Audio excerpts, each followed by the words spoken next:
अस्सलामुअलैकुम दोस्तों, आज मैं आपके लिए बहुत ही आसान और इंतहाई मज़ेदार देग जैसा हलीम बनाने की रेसिपी लाई हूँ, जो कि सिर्फ़ 1 घंटे में बन के तैयार हो जाता है। तो इतने कम वक्त में आज हम इस हलीम को बनाएंगे, और वो भी बिल्कुल रेशे वाला और बिल्कुल देग जैसा। कोई यकीन नहीं कर पाएगा कि आपने ये हलीम घर पे तैयार किया है।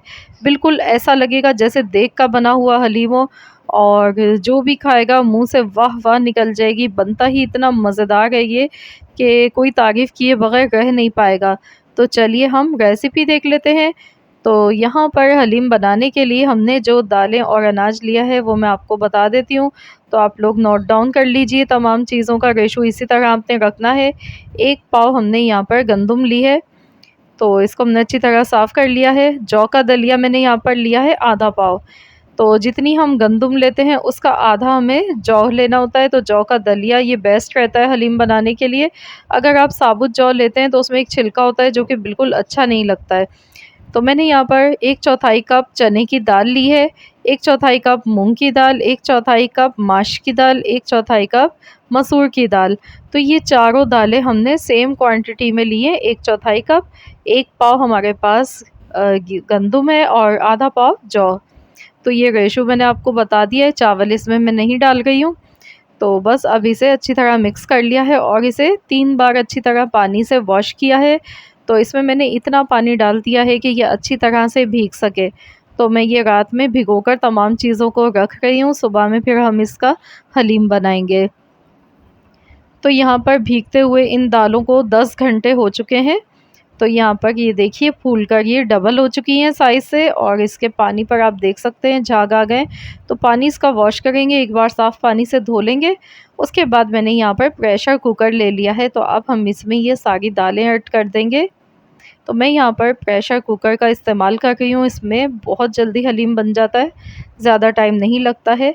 तो यहाँ पर इसमें हस्ब ज़रूरत पानी डालेंगे। तो मैंने यहाँ पे आधा कुकर मैंने भर दिया है, इससे ज़्यादा ओवरलोड नहीं करेंगे। अब हम इसमें ऑयल डालेंगे, 3 से 4 टेबल स्पून ऑयल के डालने हैं। इससे क्या होगा, हलीम हमारा नीचे नहीं लगेगा, दाग नहीं लगेगा इसमें, इसलिए ऑयल इसमें ज़रूर डालिएगा। साथ ही में हम इसमें डाल देंगे हल्दी पाउडर, 1 बड़ा चम्मच भर के हल्दी का डालेंगे। और तेज़पात के पत्ते हैं, ये फ्लेवर के लिए इसमें डालेंगे 4 अदद। तो बस अब हमने इसको प्रेशर लगाना है, नमक इसमें हम नहीं डालेंगे। तो बस अब इसे प्रेशर लगा देते हैं और 20 मिनट के लिए हम इसे पकने देते हैं। तो यहाँ पर हलीम का मसाला तैयार कर लेते हैं, बहुत ही खुशबूदार सा, इसको 4 चाँद लगाने के लिए। तो इसके लिए 1 चम्मच सौंफ ली है मैंने, और 1 टीस्पून यहाँ पर काली मिर्चों का लिया है मैंने, 2 चम्मच ज़ीरा है, दालचीनी के टुकड़े हैं 4 से 5 अदद, 4 अदद बड़ी इलायची है, लौंग है 20 से 25 अदद, जावित्री साथ में हमने ले ली है, 2 फूल जावित्री के, और 1 पूरा जायफल हमने लिया है। तो ये तमाम मसाले इसमें जाएँगे, जो कि बहुत ही खुशबूदार बनाएँगे हलीम को। तो बस अब हमने इन तमाम चीज़ों को मिक्स करना है और इनको पीस लेना है। इनका फ़ाइन सा पाउडर बना लेते हैं। तो ये हमारा हलीम का मसाला बनके इस तरह से तैयार हो जाएगा। तो ये देखिए मैं इसे पीस रही हूँ। तो यहाँ देखिए मैंने इसे अच्छी तरह से पीस लिया है। तो ये हमारा हलीम का मसाला बनकर तैयार हो चुका है। ये देखिए बहुत ही खुशबूदार सा मसाला बना है ये। तो यहाँ पर अब हम देख लेते हैं, 20 मिनट प्रेशर लगाए हुए हो चुके हैं। तो जैसे ही 20 मिनट पूरे हुए तो हमने गैस का फ्लेम बंद कर दिया, और ये देखिए तमाम अनाज जितने भी हमने इसमें डाले थे सब अच्छी तरह गल चुके हैं, और ये नीचे भी नहीं लगा। और ये मैं आपको दिखा देती हूँ इस तरह का, ये देखिए दाल जो है बिल्कुल गल चुकी है। इसमें चने की दाल बस थोड़ी-सी हार्ड होती है, टाइम लेती है, बाकी दालें आसानी से गल जाती हैं। ये देखिए चने की दाल हम तोड़ के देखते हैं, बिल्कुल एकदम आसानी से टूट रही है। तो बस इस तरह से इन तमाम चीज़ों को गला लिया है। अब हम इसका कोरमा तैयार कर लेते हैं। तो इसके लिए सबसे पहले मैंने यहाँ पर 3/4 कप ऑयल लिया है, इसमें प्याज़ डाल दिए। प्याज़ को फ्राई करके हम निकाल लेंगे, ये ऊपर से गार्निश के तौर पर इसे यूज़ करेंगे। तो ये बहुत अच्छी लगती है, इस तरह से क्रिस्पी प्याज़ तली हुई ऊपर से डाल के खाई जाती है। तो मैंने प्याज़ निकाल ली, 1 प्याज़ मैंने इस तरह से फ्राई की, और 2 मीडियम साइज़ की प्याज़ मैंने अब इसमें डाली हैं रफली कटी हुई। तो प्याज़ को यहाँ पर लाइट सा गोल्डन कलर आने तक हमने फ्राई कर लिया है। 2 मीडियम साइज़ की प्याज़ ये ली हैं। तो जैसे ही गोल्डन कलर आया तो हमने इसमें गोश्त ऐड कर दिया है। गोश्त हमारे पास 1 किलो है। तो गोश्त की जो बोटियां हैं वो थोड़े बड़े साइज़ की हमने ली हैं, इससे रेशा अच्छा बड़ा बनता है। जो नॉर्मल साइज़ की बोटी होती है उससे थोड़ा बड़ा साइज़ है बोटी का। अब गोश्त को अच्छी तरह से फ्राई कर लेना है। तो मैं यहाँ पर बीफ से बना रही हूँ, आप सेम इस रेसिपी को चिकन के साथ या मटन के साथ भी बना सकते हैं। अच्छी तरह से गोश्त को फ्राई करना है और अब हम इसमें डालेंगे 1 टेबल स्पून भर के लहसुन का पेस्ट, 1 टेबल स्पून अदरक का पेस्ट। अब दोबारा से इसको अच्छी तरह से फ्राई करेंगे। तो गोश्त को मज़ीद और फ्राई कर लेते हैं।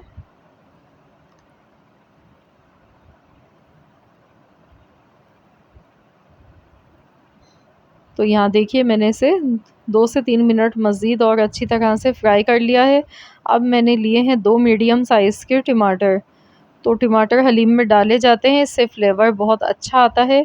बाज़ लोग नहीं डालते हैं, लेकिन जो पकवान सेंटर में हलीम बनाया जाता है तो वहाँ पर लाज़मी टमाटर इसमें डाले जाते हैं, क्योंकि इससे मज़ा आता है हलीम का, इसमें ज़ायका बनता है।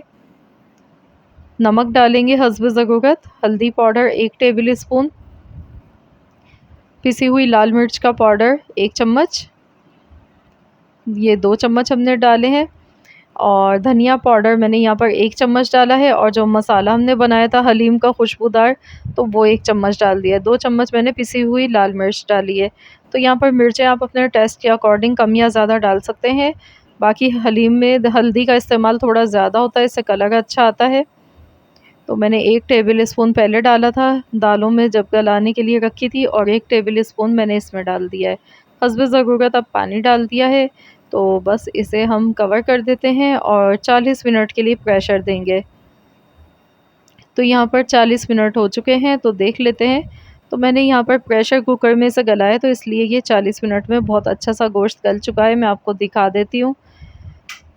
तो अगर आप नॉर्मल बर्तन में गला रहे हैं तो उसमें 2 से 3 घंटे लग जाते हैं। हमें इस तरह का गोश्त चाहिए, बिल्कुल एकदम सॉफ्ट, कि इस तरह से टच करते ही टूट जाए, क्योंकि जितना अच्छा गोश्त गला हुआ होता है उतना ही अच्छा रेशा बनता है हलीम में। तो इसमें अब हम बाकी का जो मसाला है वो डालेंगे, जो हमने पीस के रखा था।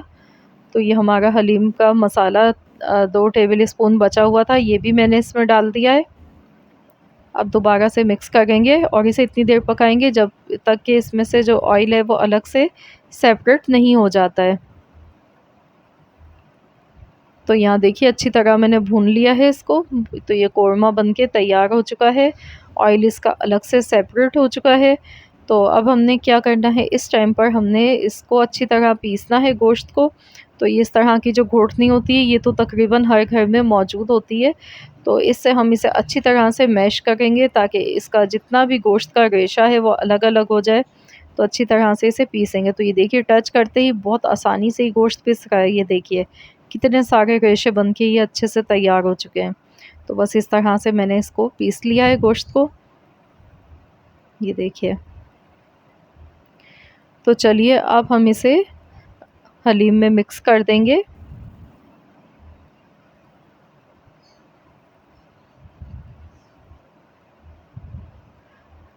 तो ये सारा कोरमा मैंने इसमें डाल दिया है और अब हम इसे मिक्स कर लेते हैं।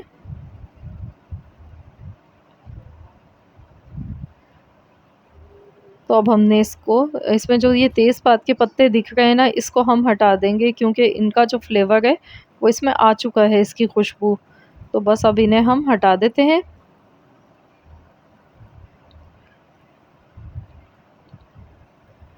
तो अच्छी तरह से मिला लेते हैं।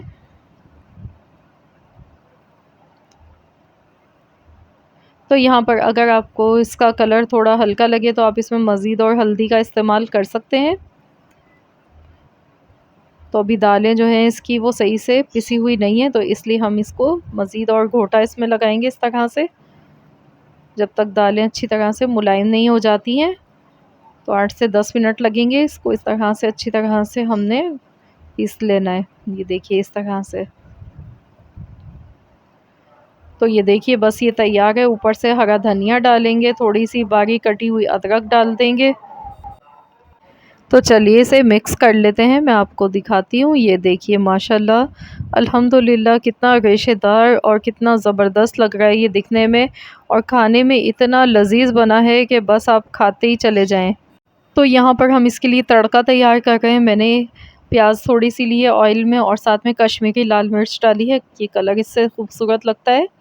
तो ये तड़का बन के तैयार हो चुका है। तो इस तरह से हम इसे सर्व करेंगे। ऊपर से ये तड़का इसमें डालेंगे जो कि बहुत ही ज़बरदस्त लगता है। ऊपर से हरा धनिया और बारीक कटी हुई अदरक, लीमू, मिर्चें, चाट मसाला, ये सब लवाज़मात के साथ हम इसे सर्व करेंगे जो कि इसको चार चाँद लगा देगा। तो मैं आपको दिखाती हूँ लुक वाइज़ ये किस तरह का लग रहा है दिखने में। ये देखिए ऊपर से मैंने चाट मसाला भी डाल दिया है। तो ये तमाम लवाज़मात हलीम की जान होते हैं। ये देखिए आप इसका रेशा चेक कीजिए, कितना परफेक्ट रेशा बना है, ये देखिए। तो ये बहुत ही मज़ेदार हलीम बन के तैयार हुआ है, और बहुत ही कम वक्त में झटपट से बन के तैयार हुआ है। तो ज़रूर आप लोग इस रेसिपी को ट्राई कीजिएगा, और मुझे ज़रूर बताइएगा कि आप सबको कैसी लगी है आज की हमारी ये रेसिपी। आई होप कि आप सबको ये रेसिपी ज़रूर पसंद आई होगी। रेसिपी अच्छी लगी है तो लाइक ज़रूर कीजिएगा, और अपने दोस्तों के साथ, फ्रेंड्स एंड फैमिली मेम्बर्स के साथ इस रेसिपी को शेयर कीजिएगा। चैनल पर नए हैं तो चैनल को सब्सक्राइब कर लीजिए। मिलते हैं इंशाअल्लाह ताला नेक्स्ट रेसिपी के साथ। तो जब तक के लिए अल्लाह हाफ़िज़।